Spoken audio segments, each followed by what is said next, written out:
Every single person on this planet does witchcraft. You're either doing light magic or you're doing dark magic. Think about your thoughts and your feelings. If you're speaking lack and limitation over your life, you're literally casting a spell. Your thoughts and your feelings are signals that you send out into the universe, and life reflects that back to you. So if you're constantly thinking, I'm not good enough, I can't afford this, I'm broke, money doesn't grow on trees, give to the poor, take from the rich, or take from the rich, give to the poor, I never have enough, I have to do this, you're literally speaking that into existence. In the Bible, I know it says something about the power of the tongue. The power of life and death is in the tongue, something like that. Literally, you either speak life over yourself by feeling abundant, feeling gratitude, peace, joy, expressing yourself, being creative, or you experience hell. You experience a life full of misery and suffering because of your thoughts and your feelings. Y'all, this is how life works. We're programmed at a very, very young age. All these messages are implanted in our subconscious mind from our parents, from our teachers, our friends, our families. And we just believe this. We accept it as true. We have such a negativity bias. Like, all the shit that's been passed down from generation to generation is just a bunch of trauma, a bunch of negativity, to the point where we normalize performing dark magic over ourselves. We normalize suffering. We normalize not feeling good. Why is it so normal to suffer? Why is it so normal to overexert yourself, to work hard, to hustle, grind, chase? That's not how life is. Life flows.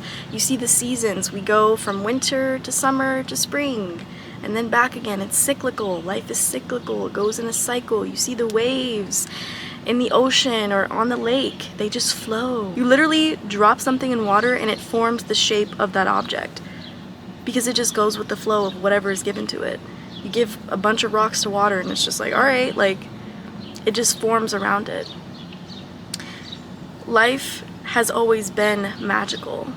Life has always been cyclical and beautiful, and it's a miracle. I'm just like looking outside right now because it's like every single thing is a miracle and every single thing is blessed.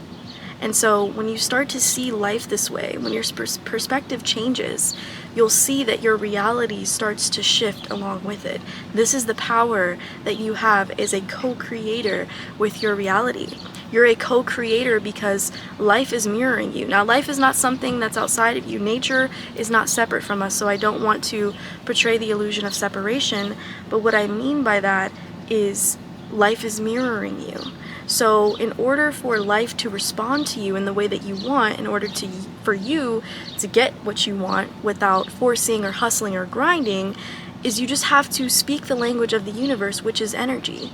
This is 8th grade science class, y'all. I say this all the time. We learned that everything in this universe is made up of energy. You break anything down to its simplest form, and it's atoms. Those atoms contain subatomic particles that are vibrating at certain frequencies to the point where our eyes perceive things as solid. But really, everything is energy, including yourself. This is why we have the 7 energy centers, the chakras. You can't see the chakras, but when you feel fear, you usually feel it in your solar plexus, which is also directly connected to your brain. Your gut and your brain are like this. And so you feel something within. Your brain sends signals that's literally sending neurotransmitters in your brain. And it's creating your reality. You feel that makes up your state of being. It creates your vibration and your frequency, and that attracts similar things back to you. And that's why whenever you have a bad day, it seems like it only gets worse because your thoughts get worse. Your mind gets caught up in all the negativity instead of just leaving behind whatever happened that pissed you off. We replay it in our heads over and over and over again. And then you get stopped at a traffic light, and you get pissed off, or something spills on your shirt, you get even more pissed off, or someone says something to you at work and it's just like, holy shit, I've had such a bad day. But it started with your bad thoughts. It started with your thinking. It started with your feelings. If you wake up every single day and find something, even if it's just the ability to walk or even just the fact that you woke up, that will cause miracles in your life. That will change your life over time because you are reprogramming your mind to stop casting negativity and dark magic over your life and instead speak light, speak gratitude, speak love and abundance over your life, which is light magic. But we're all doing it and you get to choose. Everybody loves to demonize witchcraft and paint it as something that's evil or dark, but in actuality, every single one of us are doing it.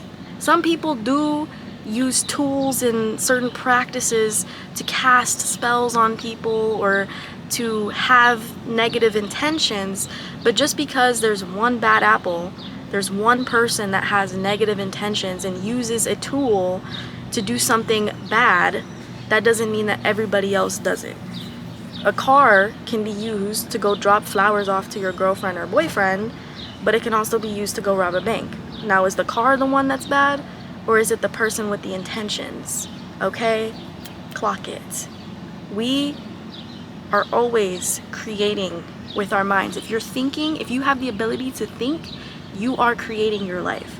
So what I want you to do is to take a step back and observe your thoughts, observe your feelings, and figure out your predominant state of being. You can take a day to just carry your phone notes app with you or write down any negative thoughts that you have on a piece of paper. Anything that comes up that provokes a strong emotion within you, I want you to just notice it. Start noticing, start writing things down, start seeing what triggers you, what brings you happiness, what doesn't bring you happiness, what annoys you. This is self-awareness. Literally half the battle. Once you're aware of what you're thinking, you literally have taken your power back. Because now you get to decide to not do dark magic over yourself, to stop speaking negativity over your life, stop gossiping and spreading drama and being so entertained by this 3D world and every illusion that it has to offer.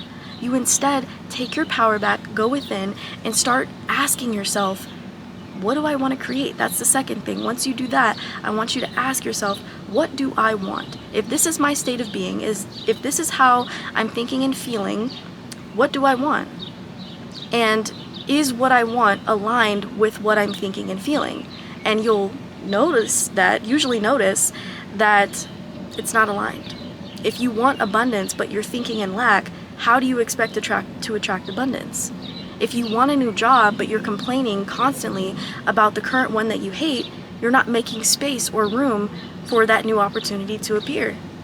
It's literally what you're thinking. What you assume to be true in the present moment is what you're creating. So if you assume that you have to do something, that's what you're going to have to do. If you assume that you're going to struggle, then you're going to struggle. Whatever you expect, you're also creating.